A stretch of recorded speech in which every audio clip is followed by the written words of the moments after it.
மச்சான், கிளாஸுக்கெல்லாம் வேணாடா, அந்த ஆளுக்கு விருப்பத்தோண்டா. போஸ்டிங் போகிறேன்ட்டு கிரவுண்டுக்கு போயிடலான்றான். சரிடா, போஸ்டிங்கில் சீனியர் இருப்பார், அவர்கிட்ட சொல்லிட்டு வந்துடுறேன்.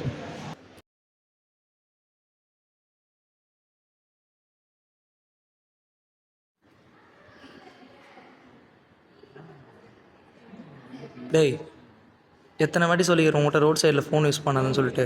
இப்போ முன்ன மாதிரி தான் ஃபோன் யூஸ் பண்ணி ஒருத்தர் ஆக்சிடென்ட் ஆகி படுத்துட்ருக்கான். ஹலோ, சொல்கிறா. சரி, இதோ வரேன். ஏ தம்பி, எங்கே போகிறான்? பசங்க கிரவுண்டுக்கு கூப்பிட்டானே, நான் அதான் பசங்க கிரவுண்டுக்கு கூப்பிட்றாங்களா? நான் ஒன்று ஒரு 2 கேள்வி கேட்குறேன், அதுக்கு பதில் சொல்கிறியா? அப்டாமனோட 9 குவார்டர்னு சொல்லி பார்க்கலாம். Umbilical gastric. கேஸ்ட்ரிக்கா? அது எபிகாஸ்ட்ரிக்டா? நான் எல்லாம் ஆல்ரெடி ஃபஸ்ட் இயர்லேயே படித்தது தானே, நீங்கள் திடீர்னு கேட்க மறந்துடுச்சுண்ணா. Medical is all about practice. Even we have life apart from medicine. But இதை மறந்துட்டு எப்படி கிரவுண்டில் கான்சன்ட்ரேட் பண்ண முடியும்?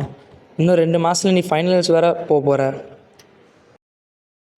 நான் இந்த காலேஜில் ஜாயின் பண்ணும்போது இவ்வளோ டெவலப்மெண்ட் இல்லைடா, ஆனால் அது 2 வருஷத்தில் எவ்வளோ இம்ப்ரூவ்மெண்ட் ஆகிடுச்சு.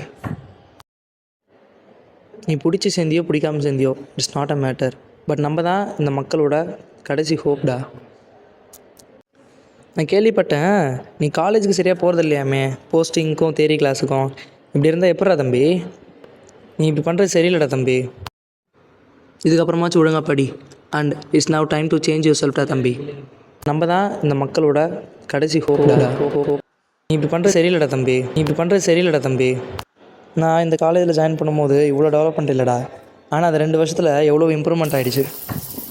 And it's now time to change your செல்ஃப்டா தம்பி.